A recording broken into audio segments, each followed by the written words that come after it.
Our Crew-7 mission has 4 different astronauts from 4 different countries and 4 different space agencies. All 4 of us are so proud to represent what is possible when we come together.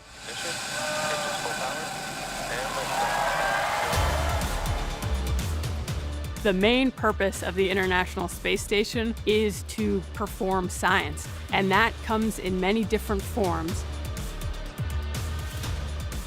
My name is Jasmin Moghbeli. I'm the commander of NASA's SpaceX Crew-7 mission to the International Space Station. My name's Andreas Mogensen, and I'm the pilot. My name is Konstantin Borisov, and I am a mission specialist. My name is Satoshi Furukawa. I am a mission specialist.